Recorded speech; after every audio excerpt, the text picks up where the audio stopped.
The Pro Tools Expert Podcast is brought to you with the support of Groove 3 with Russ Hughes, Mike Thornton, Neil Hester, and James Ivey.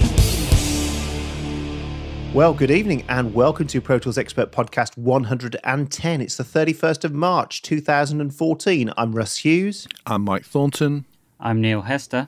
And I'm James Ivey. And the sun is out still in England. We have now done the British summertime. Is it? Well, you're in Manchester, Mike. Is it grim up north? Ever shine? It was lovely yesterday, but it ain't now. Is it still light there, though, Mike? Oh, yes. Okay. Yeah, we've got daylight. That's enough. You got some.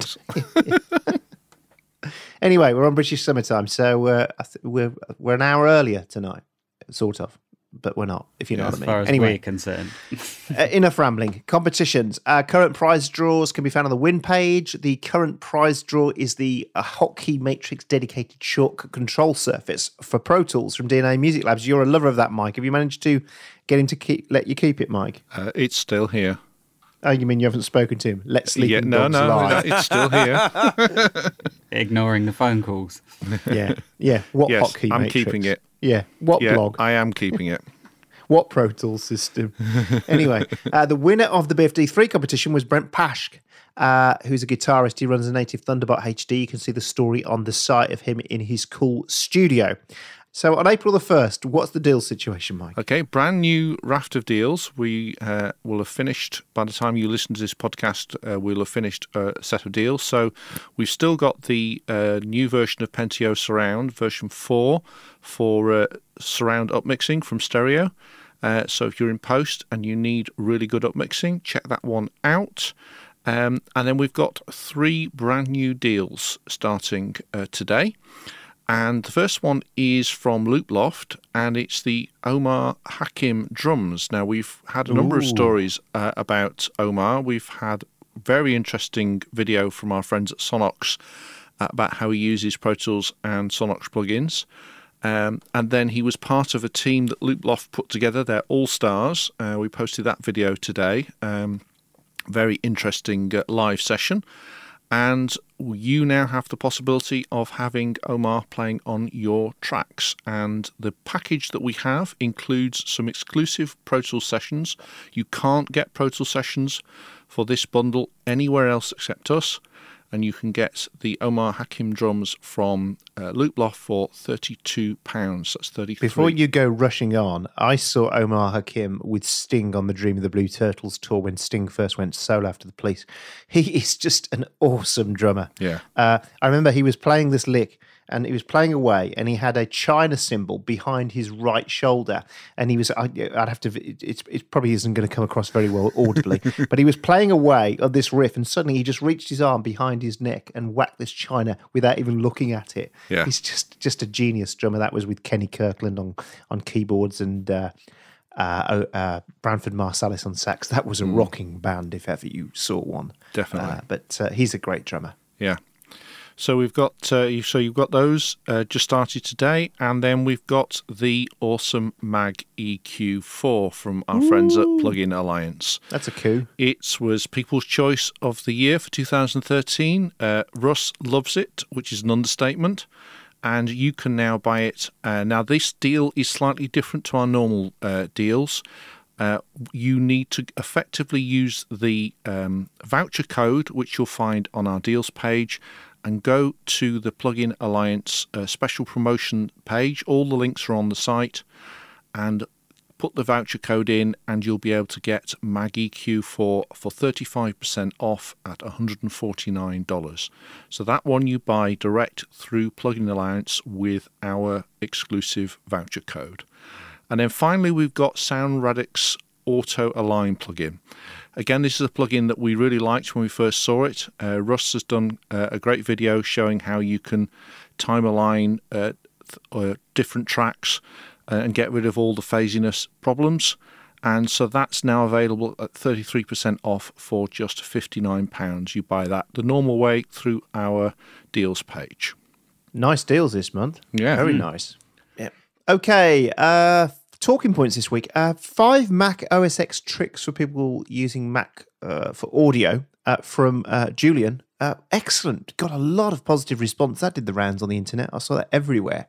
And there's lots of things. I don't know. I press Alt and the speaker all the time to change my outputs on my Mac, but apparently that wasn't that well known. But great piece there by Julian, everybody. Well, I certainly didn't know it.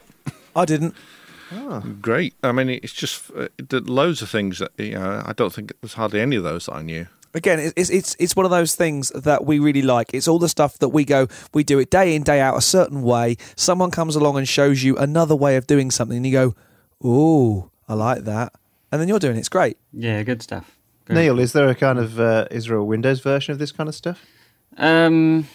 I don't know really. I mean, give them a couple of hours, there will be. Yeah, there's quite possibly other ways of doing the same thing. But I think, like James said, you sort of get into the mode of doing things the way you know, and maybe not aware that there are other ways and such. I mean, for pretty much, Macs and PCs, Windows and OS X, there's so many different ways to do the same thing. I'm sure there are, equal things, but bit of a tough one to say direct comparisons, but I always change my onboard audio outputs just by going down to the little speaker icon in the bottom corner, but you can go through control panel and do it that way if you want. So yeah, in a strange kind of way, I'm sure there are direct comparisons. Mike, you did a show and tell of the Nifty Drive with SanDisk memory cards. Do you want to tell us a bit about that? Yeah, it was very interesting. I was not expecting the outcome at all.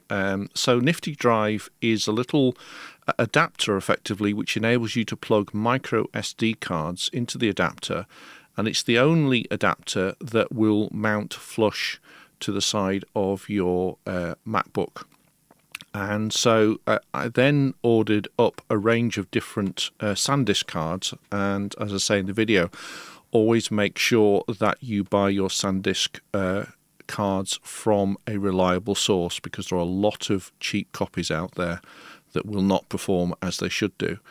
So what I tried out was the Ultra, the Extreme and the Extreme Pro, and tried them to record as many tracks with 44.1 sample and 24-bit depth to see how many tracks I could record with my MacBook Pro and recording onto the SanDisk with the Nifty Drive, and track counts was very, very interesting.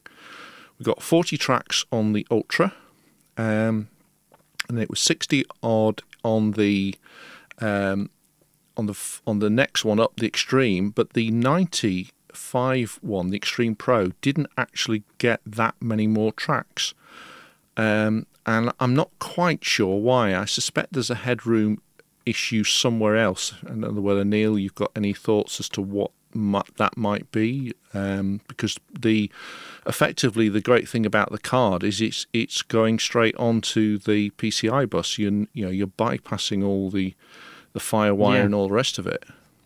Yeah, that looks to be a huge bonus. I mean, definitely on PC laptops, usually a memory card slot is just USB. Is part of the computer, but it just goes over a USB bus. So that's a bonus with the Macs going straight onto the PCI Express bus. So although PCI Express should be wide open for bandwidth, so 95 meg it shouldn't be flinching at that. So yeah, I'm not sure exactly why. Maybe there's a chip in there somewhere that's kind of doing some buffering or something. Yeah. But, yeah, interesting. Very good though. Good performance. No, and yeah, to be honest, this was the big question at the start of the Nifty thing, wasn't it? When we first ran that story, was it useful at all? Was it even a viable option for Pro Tools use? But these numbers seem to be very interesting. I've been using a micro SD card in my Mac now for live playback for months, and it's absolutely flawless. Cool. I know it's buffering everything into RAM because of the version of Pro Tools I'm using, but it's very quick. It's thus far been 100%, touches wood, reliable. Works really well. Yeah, I mean, I think it's a very interesting solution. I'll certainly be using it a lot more for location recording, especially now that I've got my Apollo Twin to go with it. Yada, yada, yada. How are you finding that, Mike? And don't say it's on your desk. What's it? Are you pleased with it? I am really pleased with it. I love it. It's well built. I had no problems installing it. It just sits there, and sometimes, as so often I say in reviews, it just sits there and works. Total integration with Pro Tools, because that was always been my sort of slight concern about moving away from the Avid brand. Is am I pushing my luck with a non-Avid interface? No problems at all. Sorted, fixed. Thank you very much. So I've got 2 decent mic pre's in there already, and then if I need to do more, then it's got the ADAT port on it, so I can use my Focusrite Octo Pre, put that in, and now I've got 10 channels of mic pre that I can do all sorts of recording work with, whether it's documentaries or interviews or discussions or music. So a very neat, tidy solution for me. So Avid S3L coming to studios. That is a very interesting story, and I think also somewhat misunderstood, because people seem to be comparing the S3L with other control surfaces when it's way more than a control surface. Well, it's a control surface with a HDX card and extra stuff built in. But we know that at Mesa they were demonstrating the S3 as a control surface for Pro Tools in a studio. Although I understand, although not officially said, we're not going to see it this side of the summer. But it is coming, definitely coming. But the most interesting thing is that even with the numbers that people were banding around there, because most people are saying, well, it's not the $18,000 number. It's possibly a number more like $6,000 to get the control surface bit of it and stuff, and the other bits that come with it for a studio, because you wouldn't need the snakes and all that stuff. Even with a question mark over all of the pricing, 3 out of 4 said they'd consider it as a studio controller in our survey, which is it's a huge number. I'm gobsmacked. Because it's really good. Because James, you've used it, haven't you? You've actually used it in a Pro Tools situation. You spent a week with it. I've used it in its live setup, which is the S3 controller, the M3 brain, and 2 of the stage boxes. Now, if you're using it alongside Pro Tools, this is my understanding at the moment. Obviously, none of this is confirmed because there's no tech specs released yet. It's my understanding, though, that it will be, if it isn't already, compatible with Yukon as a standalone control surface for Yukon, meaning that you won't need the M3 brain or any of the stage box stuff. It will just be, let's pick a number out of the air, a $3,000 control surface.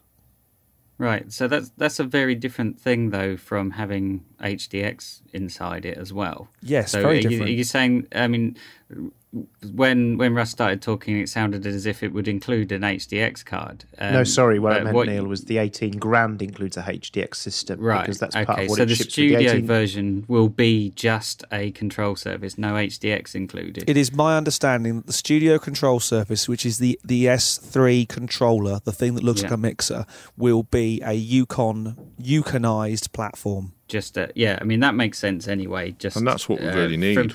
From that point of view, sort of looking at it very plainly, what it is a 16 fader dual row of encoders artist mix then, basically. Yes, with some dedicated buttons and control options and various other bits and pieces. So what are the dedicated buttons?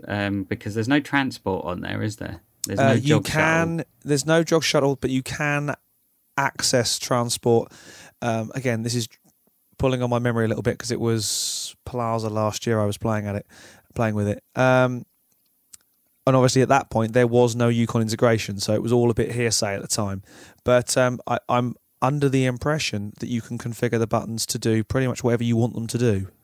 Right. Okay, so they'd effectively be the soft key part of a Yukon surface, maybe. Okay. I'll go with maybe on that. Yeah. But also, unless they modify it, then there's stuff like the network connections on the back of this one at the moment, which they say Yukon is network, though. Yeah. No. But they also say you can send 64 channels of audio over network cables, which is a totally different proposition. That must be an AVB feature, though. Yeah, it is an AVB feature. It'd be interesting to see how they... I mean, it's obviously the S3 Studio will have to be modified and cut down to fit the, modified and cut down from the live version to the studio version. So there's things like there's all kinds of connections on the back of the Surface currently that would be completely pointless in the studio. So they're probably going to have to blank all that lot off. Yeah, anyway. but it depends. Effectively, all it wants is a network port for the Yukon. Yeah, but if it also became your monitor controller, then quite a lot of those connectors on the back become very useful. So if you amalgamate it to be your monitoring controller as well. And also, I hate to say it, but for that though, is there a monitor control knob and such? I hate to say it though, but I'm under the impression, or have been under the impression, and again, this is only an impression, but there won't be a studio version. There will be an S3. Yeah, and it will. You will either choose to use it with the brain and with the stage boxes live, and have all those and have access to all those options on the back, or you'll choose to use it in Yukon mode. There won't be two versions. There won't be a cut down version for use in the studio. There'll just be the box that you aren't going to use half of because you're not using it with the other bits of the package. Yeah, I mean, I'm just looking at a picture of it now and looking at the back panel, and there's four audio inputs. And headphone out and a foot switch out, so sort of monitoring section as such. And there are dedicated buttons down each side of the fader strips. Yeah, there's a monitor. If you look on that picture, I think we're looking at the same picture. If it's the one with the white background with the two images on it, at the top of that right-hand side main mixer picture, they've allocated two of those as three of them as matrices, VCAs, and mains and stuff. So they've created created a monitor group there. There's no dedicated monitor level knob as such by the looks of it, so no sort of monitoring section as such, so that would probably have to be soft switched to one of the rotaries across the screens. I mean, it doesn't necessarily lend itself to having a monitoring section as such, but I mean, there's more there than you get on the artist mix anyway. So I guess it is one of those things of whether price justifies it. For me, probably not. I don't know, for others maybe. When I first saw it and thought of it as both a live mixer and something that you could then hook up to your laptop and mix the show on the following day, absolutely fantastic. I think if you're not going to be using it in that live environment, it's still a really powerful control surface, because obviously 16 faders. If you just need faders, or you need some pan pots or aux send controls, whatever, then again, it's still a really feasible option. But if you're going to buy an S3 system for live, why not have it as a Yukonized platform for mixing the show? Yeah, if you're killing two birds with one stone, and that's where I think it's going to score. Yeah, I wouldn't say I'd necessarily buy the Surface just to have in my studio when it doesn't really offer a massive amount over getting two artist mixes, from what I can tell. I don't know. It's a lot of money for a small Surface. I think a lot of people were making comparisons to it being the C24 replacement, and I think you get a hell of a lot more in a C24 than what the S3 looks like to me, and maybe that's what people were saying as well. It's not really a replacement, I don't think. But despite, as I say, coming back to the original point, but despite all the question marks we have about this, the amount of people that were positive about it was just amazing. Yeah, that's just nuts. Slightly skeptical of those things, because it's like, it's not actually people getting their wallets out. It's kind of people saying, "Oh yeah, I'll have that." It's almost as much as like, "Yeah, I'll have a Ferrari if there's one going." When you actually see people get their wallets out and pay for it, it's a different thing. But interest is obviously a good gauge, but you will never be told what the sales figures are. But I don't know. It's a different result, isn't it, when they're actually shipping and people are actually buying them? Oh yeah. I'm going to start a business. Will you support me when I do it? Of course I will. Of course we will. Yeah, exactly. Of course we'll buy a Pro Tools PC. Of course we'll use you as a drummer. We've all had that one. Yeah, indeed. So it's interesting. I mean, it's obviously a good thing that people are being positive about it, for starters. Which is amazing, considering it's an Avid thing. Yeah, and we all know how people like to beat up an Avid, whatever they do. Even if they started giving away gold shit, they'd still say it was something wrong with it. Has that happened again? Anyway, Somebody somewhere's polishing a piece. Yeah. what else was on the blog this week that got people's attention? Well, short of it being a surf beach in Northern California, Mike, tell us what the situation is with Mavericks. Yes, we've been getting a lot of questions regularly, all the way through the podcast. What can I use Mavericks? Can I not use Mavericks? Can I use Mavericks with Pro Tools 7? Can I use Mavericks with Pro Tools 8? So Mike programmed into rant mode.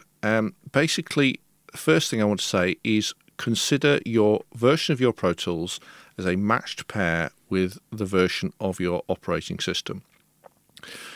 And don't really attempt to try and use a version of your operating system that isn't connected or linked to the version of your Pro Tools. So don't try and run Mavericks with Pro Tools 8.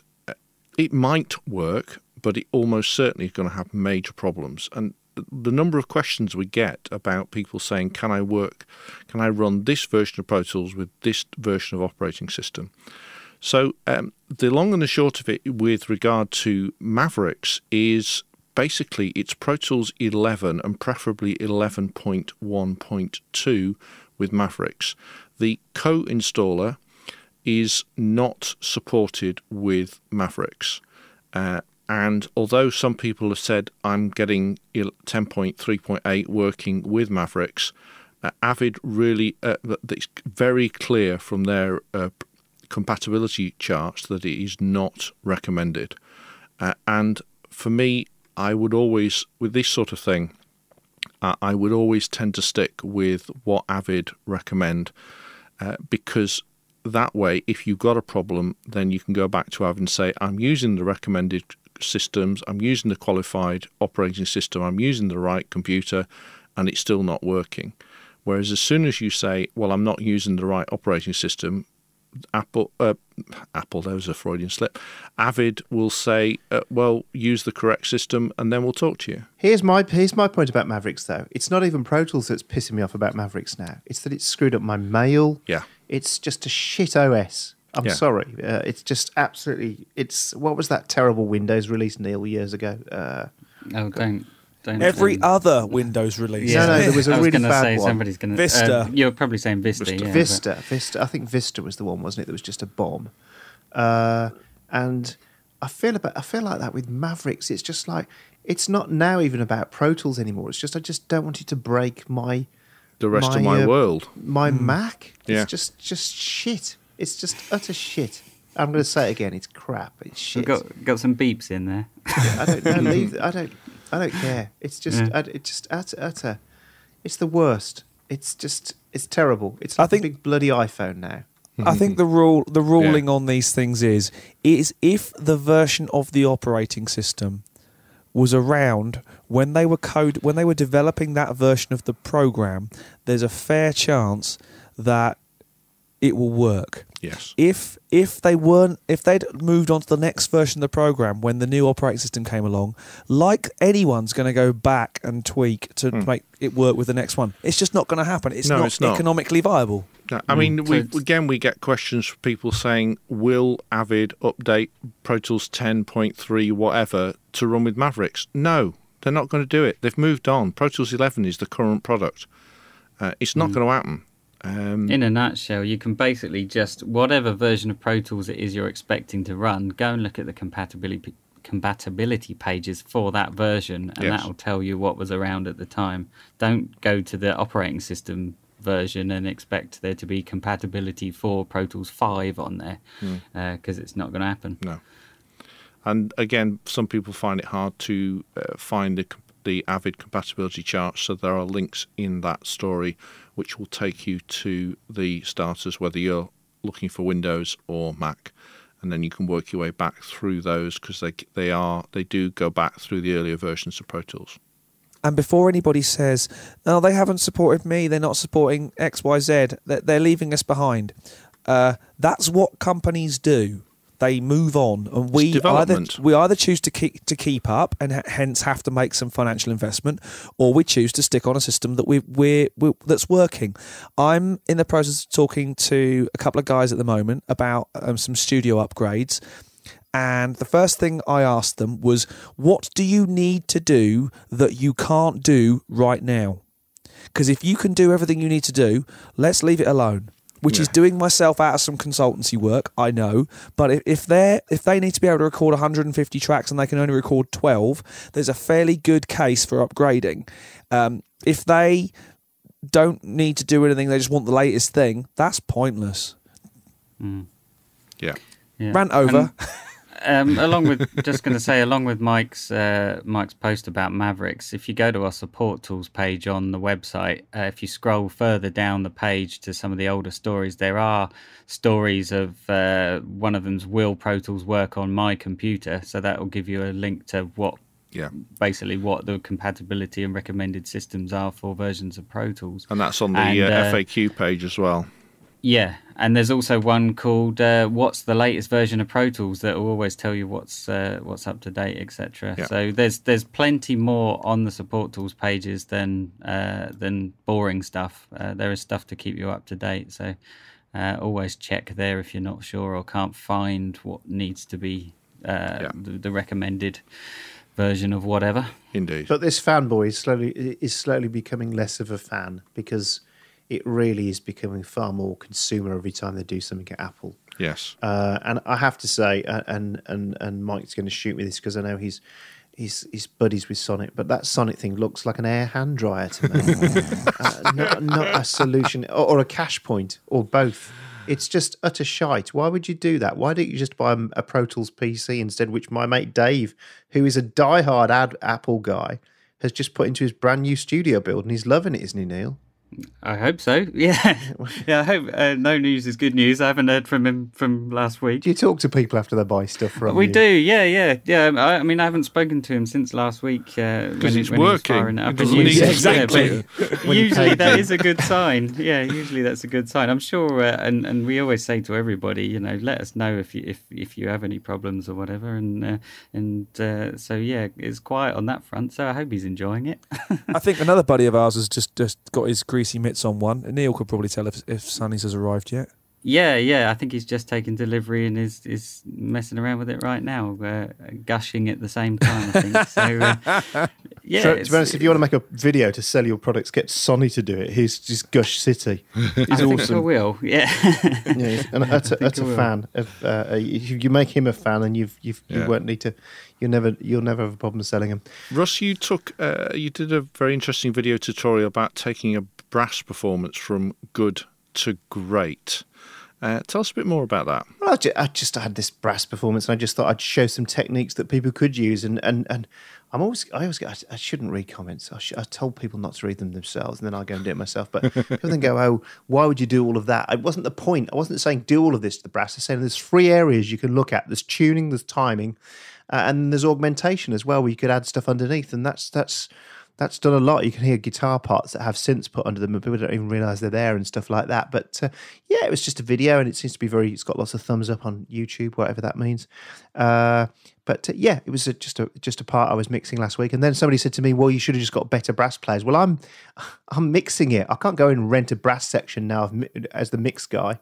I hate to say it, and I can give this away. What you were hearing was my brass section, and they're very good. So if anybody wants to have a go at them, they can have a go at me, because I booked them or my band put them in the first place. Trust me, they are top London pros. So doesn't matter how good players are for some things anyway. There's always something that you might want to do to change the feel or whatever. Exactly. So it's kind of a null point, really, that saying things like that. That's just trolling, in my view. Yeah, hence me not replying. There's cool little those sort of things are just infinitely useful anyway, because much like we were talking earlier about the sort of 5 tricks you can do for OS X to find your way around or whatever, there's a million tricks you can do to things to make them just feel a bit different, or just change the vibe, or give it something very slightly different. Not necessarily that it would be lacking without it, but just changing it very slightly, and so those things are all invaluable, totally. Take it or leave it, that's what I say. Someone did actually email, I won't say who it was, and said to me, "Why are you giving your tracks to Russ to mix?" And I said, well, and it was a genuine question. It wasn't being funny, I don't think, anyway. And And I said, well, because I've been now so emotionally attached to this music for the last 3 months, I don't think I can step back and be objective about it. It's been such a part of my studio life for so long now that I'm just wrapped up in it and I can't listen to it objectively. So it makes an awful lot of sense to have someone else come in and go, oh, do you know what, I could tweak that, I could change this, which is exactly what Russ is doing for us. Yeah, I mean, if you listen to last week's podcast, Russ already said that he peeled back loads of tuning that you'd done on the vocals because he didn't feel you needed it at all, but you thought it did. So totally different opinions on the same thing. It's healthy. It's not a weird thing to do, I don't think. I don't think so too. I'm not sure what they meant by that. Whether they meant, is he a crap mixer, or is it, why aren't you mixing them yourself? I think it was, why aren't you mixing them yourselves? And to be honest, for the same reason. I wouldn't mix my ears, fresh insight, fresh view on the thing. Yeah, same reason you'd use a mastering engineer. Different pair of ears, different kind of take on things. Yeah, I've got another line on that. Actually, it's the same reason I don't cut my own hair. I'm serious. It's the same reason I never edit my own interviews. Is that like you do? That there is a point where, and as we said before, James is great at tracking. He's just brilliant. But when it comes to mixing your own stuff, I don't think you can mix your own stuff. But most people who mix their own, I'm going to do a piece on this now, James, because it's a good time. I was going to do 5 ways to get better mixes, and one of the things in there was to get someone else to mix it for you, which is a weird thing to say, but I find that if I get mixes mixed by people who mix their own tracks, the vocals are always back and tuned. If someone else mixes your tracks for you, they push the vocals up and take the tuning off, because most of us are hypercritical about our vocal performances. So it's interesting, isn't it? But I wouldn't cut my own hair. So if I could get somebody to mix my tracks, I'd let them do it all the time. Yeah, we probably mix our own tracks when we have to. If there's an option for somebody else to do it, why not let somebody else do it? It takes the stress and the focus off you. Yeah. Yeah. Anyway, a couple of other Mac Pro related stories this week. First one was quite interesting one on some performance test results with the old Mac Pro and the new one. Anybody want to tell us about that one? Well, it was sent in by community member Grant Hall, who'd done some tests and picked up. When we've done some tests in the past, one of the things we've done is to put loads and loads of instances of Deverb, and it transpires that it's something that Avid do as well as a way of testing it. And so it was very interesting, and it was great that Grant gave us some historical benchmarks to take a look at how some of the older computers and what they could handle. But I was really surprised about the differences between firstly between Pro Tools 10 and 11 using the new MacBook Pro in the terms of how many additional instances of Deverb. That perhaps wasn't as surprising, but I think one of the things that was surprising was the number of voices between the old and the new Mac Pros, because I wasn't expecting a huge difference. I mean, yes, between 10 and 11, that was predictable, but it was certainly interesting to see the number of the voices that came up with the new version of the Mac Pro. I think it just confirmed everything I already thought. Sorry, I sound like I've become a PC user, but I don't. Those numbers weren't that impressive. They don't justify £3,000 extra for me to spend as a business person or even as an individual. I think, as I say, it just convinced that I'd made the right decision of buying an old one. Don't know how everybody else felt when they read those numbers. Yeah, I mean, and say a bit like you said, I saw that Sonnet thing and thought, great. Oh, what does it look like? It would for that sort of money. It's funny actually. I was talking to a friend the other day, and we were having the discussion, and it was like, so how much do I need to spend to get? And he said, he's a bit out of the loop on the whole Mac thing, and said I couldn't believe what it looked like. I said, yeah, put it in this, and then it was like, but that's huge and just ridiculous. And then what you actually get in increased power is not enough to justify that much expenditure. I don't think the processor technology's moved on massively to make sort of huge, bold claims about it, to be honest. So maybe, Apple's kind of performance gains might be in the next generation of what Intel come up with. But at the moment, I think, Russ is quite underwhelmed by the performance difference. I think he's right to be so because it's not enormous. But it's good to do the tests and find out. I think that the Deverb test, I think Shane from the DUC made that up a long time ago, and it's been kind of like the standard test, and anybody can do that on their machine. It's a good test because anyone can do it, but it seems to hold its weight, over time. So it's a good way of gauging things. Is either that or the other test people do for computers, just standard computers, is using Geekbench, which is a bit of online software that does a performance meltdown of your processing power. But I think that's out of context, and the Deverb test is a good test for plug-in count, really. So it's good. But yeah, I don't think it's not massively groundbreaking. The voices thing is a bit odd, certainly, but yeah. That's more to do with Mavericks trying to be a bloody iPhone rather than trying to be a computer that processes stuff. Yeah. So yeah, interesting results, but Sorry, and you've got me on a grump tonight about Apple. You heard it here first, folks. Sorry, guys. So I don't know about you lot. I use two. One to get from the house to the studio, and occasionally one to go back to make a cup of tea. Or is that not the sort of door you're talking about on here?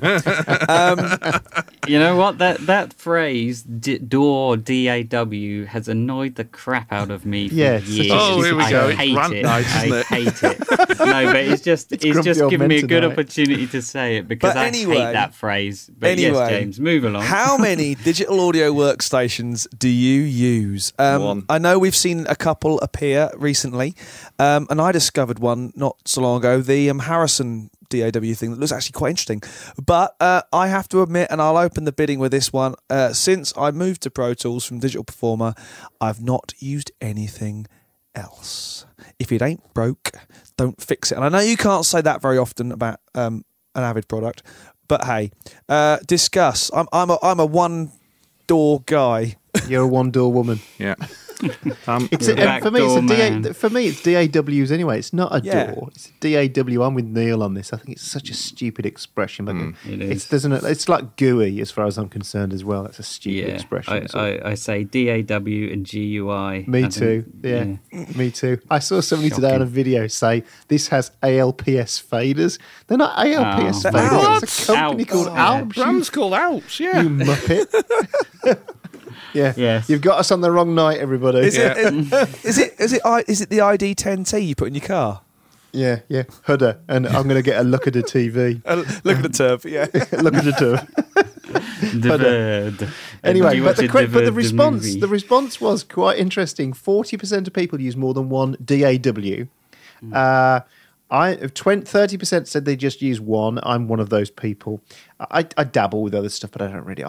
We've got them all here because we just kind of due diligence. So we're going to talk about other products. We just have to. I've got a copy of. You have to understand the dark side. I've got Reason. I've got them all. I've never really messed with Ableton, but that's why we've got Martin. Yes. But the one that really made my head scratch was 1 in 5 people who use more than 2. Are these people who just collect software, or do they really have a use for three or four or 5? I think a lot of people do their, especially things like dance music, do their construction and composition in something like Reason and Ableton, just because they are in that kind of frame of mind, and that's the way that works for them. And then when they've got their song done, we'll bounce it out of stems and do a mix in something a bit more traditional like Pro Tools. And other people obviously, using Rewire, running them at the same time. I've used various things in the past. I used to use Cubase and Nuendo before I took Pro Tools seriously, and I've got a lot of old projects in those formats, so I kind of keep a copy on hand to be able to load those old projects. But as far as what I use nowadays, the only reason I would go to another piece of software was to host VST plugins that I wanted to use, and now I can do that inside Pro Tools. I have no real reason, to be honest. Yeah, and this is how hard. But I don't know how the rest of you felt, but the people who are using lots of them, I just didn't quite get. Yeah, I don't know Pro Tools well enough. Yeah. And that's total honesty. I mean, the fact that we all say every week, oh, we've learned something new about Pro Tools, we've learned a new trick. I still don't think I know Pro Tools well enough to absolutely be able to, then apply myself to something else. Mm. Or even, perhaps people that have used one more than other and know how to do a certain thing in one and don't in the other, so they fall back to the other one to do that thing. Yeah, I mean, I've used Pro Tools since, well, not quite day one. It was version 2 when I started using it, but very nearly day one for Pro Tools. And that's the one I know, and it's the one I'm most efficient in using. So that's the one for me. But obviously for some people, it is about having the right tool for the right job. And, as we talked about just now, the idea of being able to do perhaps some composition work in a different DAW and then mix it in another one. That's, if that works for you, then it's fine. It's the whole thing, if it ain't broke, don't fix it. If it works for you, that's absolutely fine. I'm certainly going to say don't do it that way, because it's about the way that works for you. It's having the right tools and then using them the best you can. Yeah, I do have to say though, I do find working with synths and hardware synths and even external outboard gear a lot easier in Pro Tools, in Cubase and Nuendo than Pro Tools. Pro Tools still doesn't seem as good to me at that, but I let that go on all the other things that I like about Pro Tools, to be honest. So there are a lot of things that are very similar, and I guess it's the thing that kind of floats your boat and gets you interested one more than other. So there's plenty of other there's plenty of other pieces of software that do a very similar thing. So it's not like one's better than the other. It's what you know and what you get to like, I think. Yeah, I agree. I just don't have the time to be blunt with anybody. It's just impossible to have the time to learn other products. It's hard enough at the best of time to know Pro Tools. Yeah.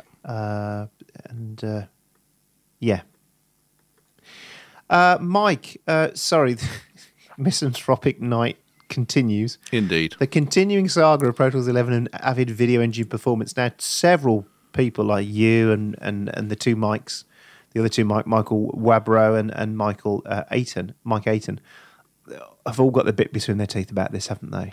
Yeah, and I was starting to do some digging because we did some sort of got some anecdotal evidence, and one of the whole things is there was a question as to whether the AGA hardware, because most of the people basically are having more trouble if they're using hardware to play their video through. So people using video on their desktops are largely are certainly having a lot less trouble with Pro Tools 11 than people using hardware.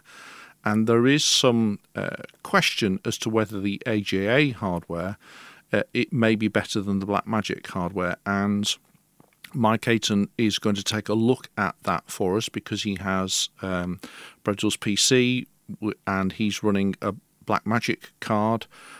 And he's been having some trouble, and so we're getting him some AGA hardware so that he can do some tests and some comparisons. And the other thing that seems to be cropping up in terms of anecdotal evidence is Windows users are also having a lot less trouble with video playback. And started talking to various people, and one of the things that seems to be cropping up is the issue with QuickTime, because the QuickTime components are actually 32-bit, and Apple are basically binning QuickTime in terms of the QuickTime player, so QuickTime 10 or QuickTime 7, and some of the bits of software that are buried in the operating system. And that's actually, as I did some more research, been happening in stages. So back as far as Lion, Apple was starting to introduce the QuickTime replacement called AV Foundation. And more components have been added. So they added some more components in Mountain Lion, which of course is what most of us are using with Pro Tools 11.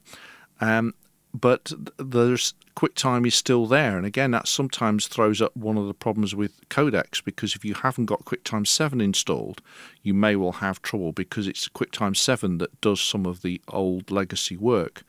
And then following on from that, Mavericks has a lot more of the AV Foundation elements in it. And so it certainly seems to be a trend that is progressing through, and the whole concept of bypassing the QuickTime, and that comes back again to some of the comments that people have been making about using MXF as a wrapper. Because, of course, don't forget, the QuickTime effectively is just a wrapper. It's not a video format. It's a wrapping format. And that's not with getting me decks out and all the rest of it. But so it's an interesting, I think we're basically in a transition period. We are very hopeful that Pro Tools 11.1.3 is imminent, and we are hopeful that it will have some video improvements. We know from talking to our contacts within Avid that they are hard at work trying to resolve these video problems. It may not appear so from some of the lack of response on the posts in the DUC and here on Pro Tools Expert, but we do know that they are hard at work, and we are hopeful that we will see some improvements with the 11.1.3 release when it's ready. Just a quick question on that, Mike. So are you saying that basically there are less problems using MXF than QuickTime? That there may be. I've seen both opinions raised. There was some interesting viewpoints that people who were using MXF were having less trouble. But more recently, I've seen comments that are saying that when they've done some tests with MXF, that actually it hasn't been a true fix. So I think the jury's out on that one. But certainly getting rid of the MXF for Mac player that we took a look at a little while ago, that definitely works because it takes the playback role away from Pro Tools because you're using a separate app. But of course, although the player is free, the in-app purchase to get the timecode locking so you can lock it with Pro Tools is not free, and in fact it's fairly expensive. So and there is nobody will tell me whether that player will play out through things like the Blackmagic card. So it's I think it was a little bit of a blind alley, that one, unfortunately. It looked very promising, but it looks as though it's, unless the manufacturers will actually come and tell us whether that will work, we don't appear to have an answer on that one. Right, and that's what's got everybody a little bit upset, is that it's not really ready to roll in the way that it should be. No, exactly. And so a lot of professional people working in video are still running Pro Tools 10. Let's get some community feedback, and this is sponsored by our friends over at RSPE Audio. The Pro Tools Expert community feedback is brought to you with the kind support of RSPE Audio Solutions. Great people and great prices. So the first one's from David Raitt, and he says, I've been using the old Air Users Blog app on my iPhone and iPad for some years, and I just got myself a new iPad Air and was looking for the app in the App Store, but it's gone. Is this a temporary problem? Is there a new Pro Tools Expert app on the way, or is this a sign that the end of the world is nigh? Russ, tell us the news. I didn't know it had gone. Is that the case? It's not there anymore. I didn't know. We did use a third-party provider to create that and do it, so it may be that they've pulled it down. I didn't know. I really didn't. So I'll take a look after the show, but I wasn't even aware that was the case. So still can't promise you that the end of the world is not nigh. So. But we're working on it. Yeah. Big Breezy, now I've just worked it out, actually, if it really is his name, his initials will be B Breezy, which I think is quite cool. I have a lot of students lately that want the Katy Perry sound from By the Grace of God, the delays and swells. Any chance of a video demo? I'm not currently teaching a proper class to address this subject. I think that one might be one for you, Russ, in the How Do They Get That Sound series. Yeah, I'll take a look at that and see what we can do for you. Leave that with me. Cool. This one is from Alan Fluker. Can we get a Pro Tools 11 computer list started? Like the list you had when Pro Tools 9 first came out, like Apple stroke PC model, year, and RAM, OS, hard drive types and sizes, Pro Tools versions, and stable with numbers of VI's tracks. So you want it all then, Alan? Basically. I don't, Russ, did we in the early days of our users, did we actually, I don't remember a list of computers for Pro Tools 9. We certainly had the database for interfaces and what would work and what wouldn't work with Pro Tools 9, but not computers, did we? No, we didn't, no.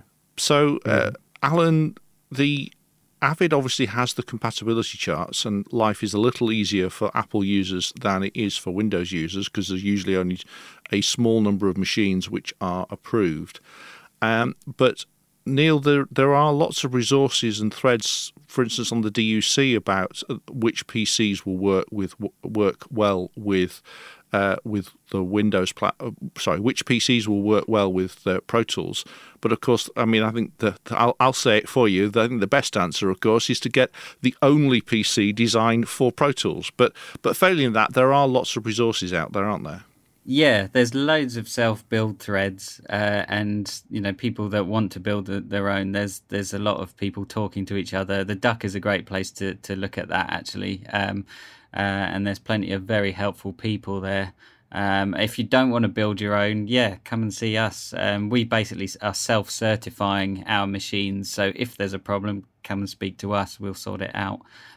So I feel we are the closest thing you're going to get to something approved that's not a HP or IBM or Dell, that's got a little bit more designed for purpose thing, really. But yeah, the Duck is a great place and probably the best place to find some individual bits and pieces of information. And to try and set up that sort of a database, Alan, I think we would be duplicating a lot of stuff that's already out there.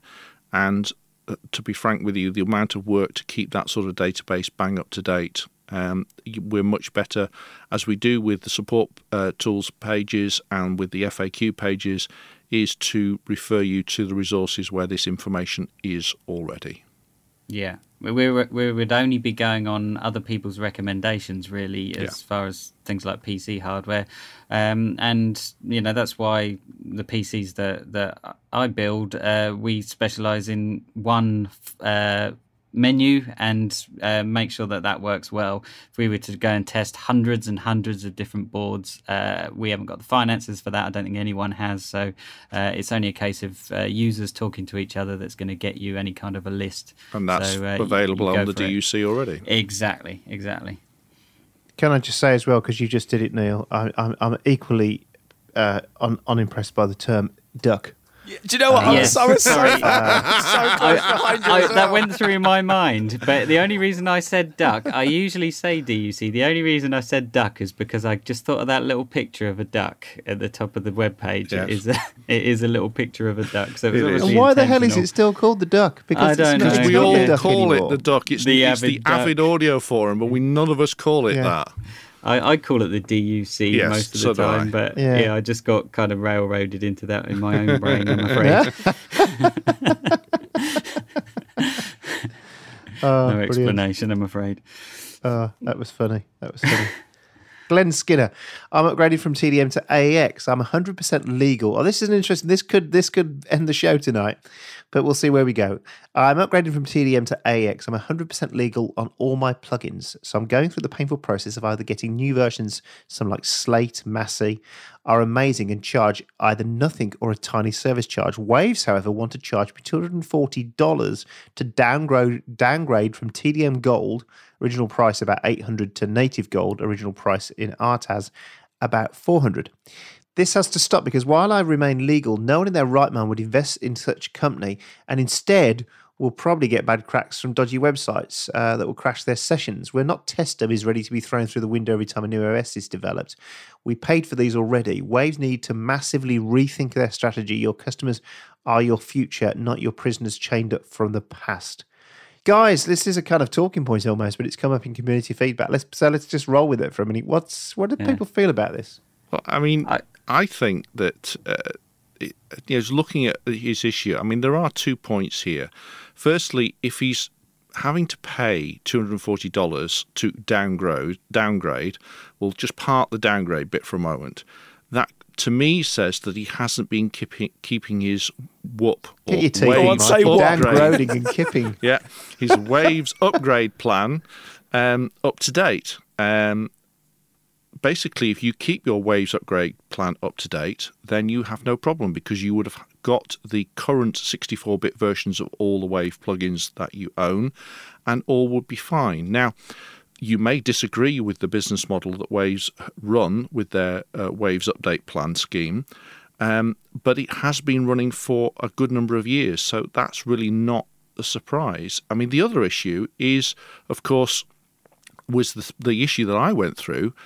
I've been using Waves on my TDM system, and of course, when I went to HDX and AAX, I no longer have DSP versions of all the Waves plugins because Waves have chosen to go in, not to support the AAX DSP format, but to go in favour of their own DigiGrip platform. Now, that is an argument, but I think it's a little unfair to be saying that Waves are charging you to downgrade. I think if you'd have kept your Waves upgrade plan running, then you could at least have got all the native versions of Waves on the AAX format without it costing you anything.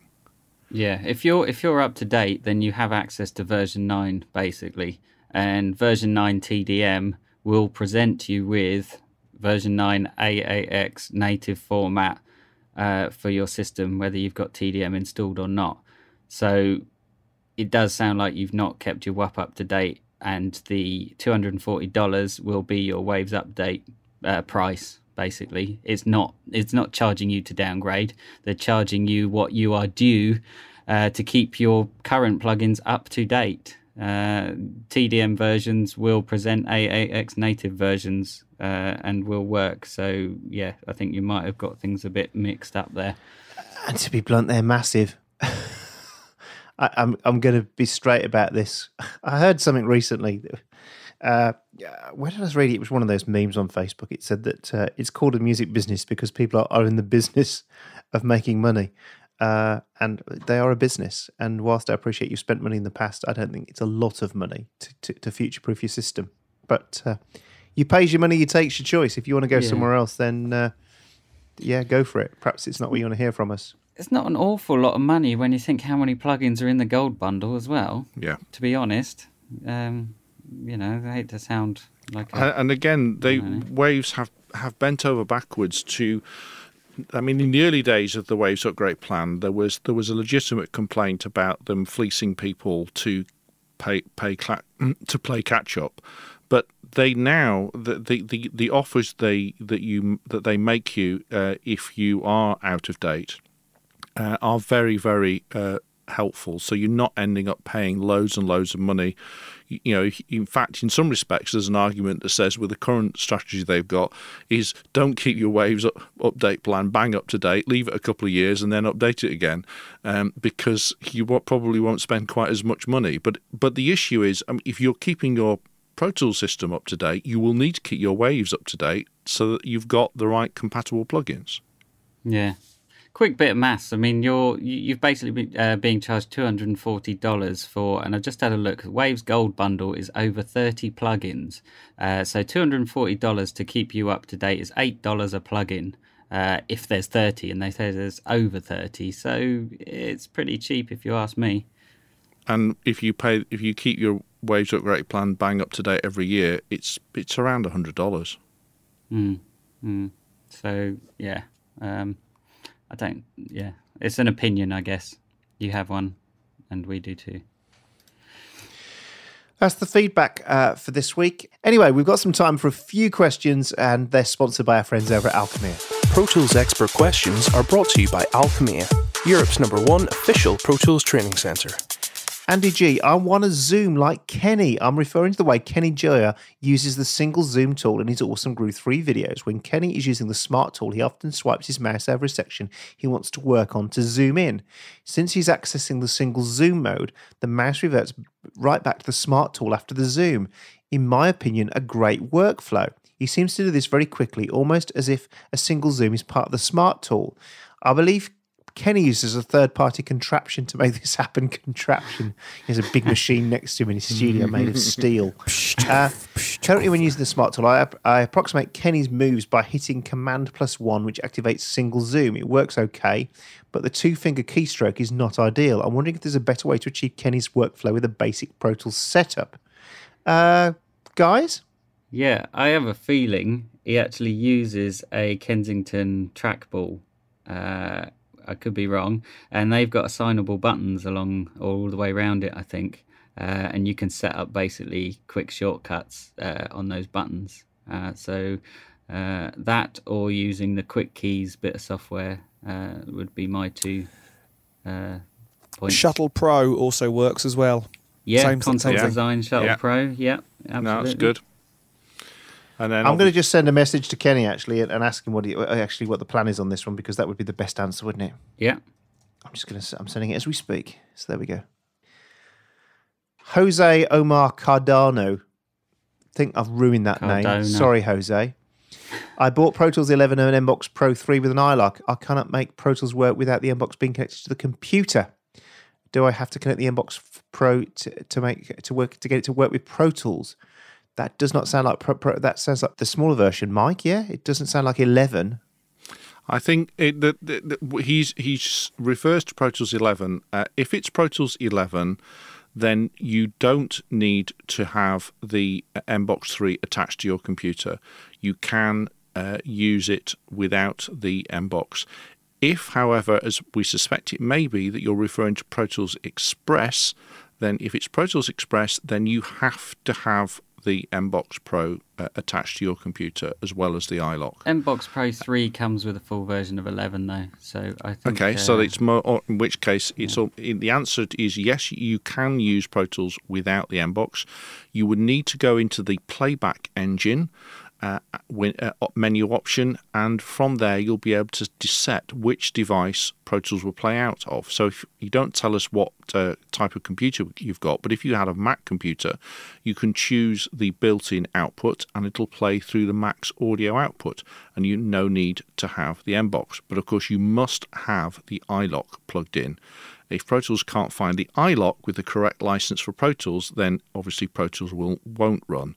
But you don't have to have the MBox attached if you don't want to. So often when I'm sort of traveling or I'm on the train or something, then I will just use, and usually at that point I'm just working with a pair of headphones and I don't bother with the interface. I just run with the Mac audio output.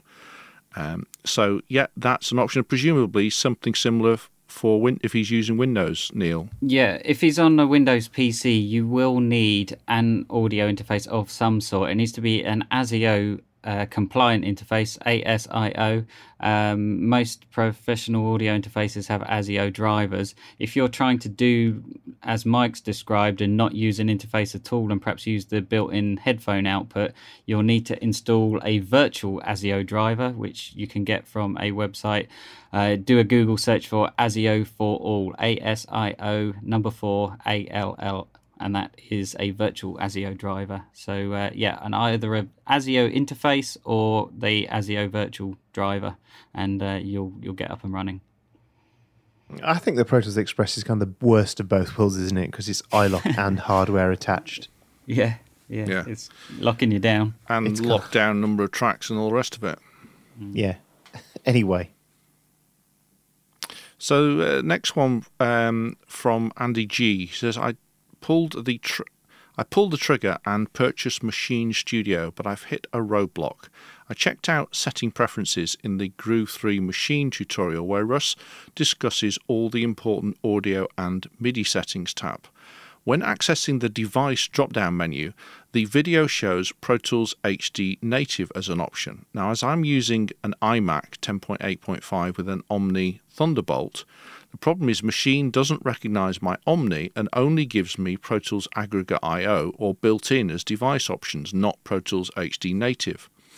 Under System Preferences, HD Native Thunderbolt is my selected device for sound output. However, under the Input tab, HD Native is not even listed as an option, only the Pro Tools Aggregate I/O or built-in. I suspect that this is a problem, but I'm as lost to know how to include the HD Native Thunderbolt as an input option on my Mac. I'm hoping that you can help me sort this out, as I've been unsuccessful in finding a solution. By the way, Pro Tools is working fine on its own with audio playing through the Omni. However, I can get Machine to play on its own fine through the iMac speakers. Thanks very much. You guys are a lifesaver. Russ, this has got your name written all over it. Thank you. I think that it could be one of two things. I just want to be clear on a couple of things. Is that if you want to use the audio, if you want to use Machine Studio in Pro Tools, then you don't need to set the device up on it because it's actually running through Pro Tools anyway. If that makes any sense. You just insert it as a plugin on a channel. Then all the audio is handled by Pro Tools itself. However, it sounds like you want to use your Omni as a device from your Mac. Because basically, when you're running Machine outside of your Pro Tools sessions and you're running it, then you're going to want to run it through an audio interface. I don't think you can use Omni as an audio interface on it. What about Source Nexus? Yeah, it's going to give you it's okay, but it's not a solution because it's. I'm still not quite sure why you'd want to do it. Like, I'm just trying to get my head around why you'd even want to do this. What you could do, trying to stand alone at the same time as Pro Tools. Is that? I'm a little bit confused. Is he trying to run standalone Machine at the same time as running? It does Pro look Tools? like that, doesn't it? And which is really not necessary because you're better off just using it as a plugin where you'll get lock and everything. Yeah. You get audio and in and out of it as well. That might be where he's going wrong then, perhaps. Yeah. Yeah, I was just trying to say, I was just actually just booting up my machine, just you know those moments when it's like you haven't used it for a couple of weeks, talking about learning stuff earlier. In fact, let's go on to another question and I'll experiment in the background. Okay, this one's from Thomas Hornig. Thank you, first of all. This is an amazing site. Ever since I switched to Pro Tools last year, the site has offered more helpful advice than any other place. I have a quick question. So I know I'm able to hold command when selecting a plugin and then it ends up on a favorites plugin list, but I do not know where that setting is saved. In other words, I'm trying to ensure that I'm backing that up just in case of failure. I would also love it if I could set these favorites outside of Pro Tools, similar to the My Favorites plugin presets, because it takes so long to set these. Is that possible? Jivey? I'm going to refer to you for the PC version, Neil, but Sure. in Pro Tools, this is basically a Pro Tools preference. On Mac, it's a single preference that's found in the following location: user library preferences, and it's called com.protools.plist. I'm pretty sure that's what 11 calls it anyway. And that's, again, depending on your version of Pro Tools. And on Windows, it is... You know what? It's been so long since I've done anything like that manually. I can't remember the exact file path. So I would say just use Trasher. Trasher piece of software. If you don't have it, you can get it from our support tools page or from pro-tools-pc.us. Where Stephen hosts it. But basically, Trasher will back up all of your preferences, and there's options for other things like the databases, plugin presets, etc. There's a Mac version as well, which Mike has PT Prefs. PT Prefs. If you search our site for PT Prefs, you'll find it in a number of places on our site, including the support tools and the FAQ page, as well as in the site general. And that does a very similar process now. It enables you to back up and restore not only things like the Pro Tools preferences, but all sorts of other settings as well, just as Trasher can do for Windows. Mm-hmm. So James's path there will help you to find the preference file, but I don't think there's a way to actually handle those files outside of Pro Tools. If they're part of the preference, they're going to be kind of in the preference. I don't know. It's a bit like an XML file, I suppose. There's lots of entries into one long file, so you'd have to dig into that, which might not be very much fun. So I don't think there's folders as such like you can with the track presets. But no, definitely not. It's a single file. Single preference file. Yeah, so you might have to manage those still within Pro Tools, unfortunately. Yeah. So, Russ, any news on Machine with your ferreting? Yeah, I was just scratching my head. I don't think you can use it with Omni, and I tell you why I've never had it in terms of Omni as a playback device. Because Omni isn't an ASIO device or a core audio device. It just, do you know what I mean? Isn't. It's a hardware device for HD, so you can't use it as a standard interface like you would. Let's say you had a Focusrite preamp, Focusrite front end, or something like that, or an M box. You could do that then because it's core audio or ASIO. But you could use another one. Source Nexus, which you can, and then pick that up. You can effectively route core audio on the Mac platform. You can effectively route the core audio through to your, but you'd have to have a Pro Tools project open, even if it's just a single session. Well, yeah, you don't project. need. That's the point. It's sort of a really long way around. Yes, isn't it? You don't need to do it. That's the point. You don't need to do it. It's only a hardware controller. It doesn't have any audio coming out of it for real. So you either use it as a plug-in. Or I think what he's thinking of is that when I use it, I've basically got a mixer here. So I've got two channels coming out of my Pro Tools, my Omni for monitoring, but I've also got the two channels coming out my Mac. So I'm often mixing and matching the audio when I'm like listening to samples and stuff. I can use stuff in standalone, but it doesn't matter because then I can then route it back into Pro Tools. Does that make sense? Yeah. So I'm using an external mixer as well. So he really just wants to use it as a plugin. Yeah. And that's the way. Yeah, to use exactly. it. Neil, you've hit the nail on the head. There's absolutely no reason on earth to do unless I'm missing something. And you can come back to us next week and say this is what I meant, and then we'll have another go at it. John Schmidt, first, you are the best pro audio blog on the net, in my humble opinion. We agree. Thank you, John. My roommate is Carl Mormon, who submitted some great PT tips to you. He's a big fan, and so am I. Anyway, I wanted to ask you a question about the videos resyncing Pro Tools and Logic via MTC. In a nutshell, is it possible to hit stop in Logic and have Pro Tools stop playback? It seems like a little thing, but it's annoying to have to switch back to Pro Tools to stop the playback. Also, is there a way to have the tempos of the session sync automatically? Well, the simple answer to the first part is no. In essence, you're locking two computer programs together. You're locking two DAWs together, and somebody's got to be the master. And so in the current configuration, Pro Tools is the master, so you can only start and stop with the master, and then the slaves, it does what it's told to by the master. So from that point of view, the only way you can do that is you've got to switch back into Pro Tools to hit the stop button, because Pro Tools is the master. The way around that would be to use something like Nyrink V-Control if you've got an iPad, and use it as a remote control for your transport of Pro Tools. Then you haven't got to switch back and forth. Yeah. Or any other kind of device that you can use as a remote transport controller that's not your keyboard, that can be locked to Pro Tools. Yeah, and the free version of the Nyrink V-Control would, I think, I'm pretty sure that's got the. So you wouldn't, as long as you have an iPad already, then that would be one way around it. Yeah, perfect. So the next question from Walter A. Nice, and he says, I'm finding it impossible to load my very old Pro Tools 7.1. After reinstalling Windows XP, a message appears. This software requires installation of driver TPKD and a reboot. So he's obviously tried one or two things, Neil.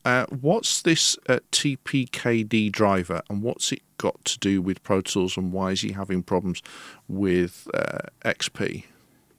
Right, the TPKD driver was a component of the Pace Interlock iLock protection, basically. So what I think it's complaining about is that it doesn't have any iLock drivers installed.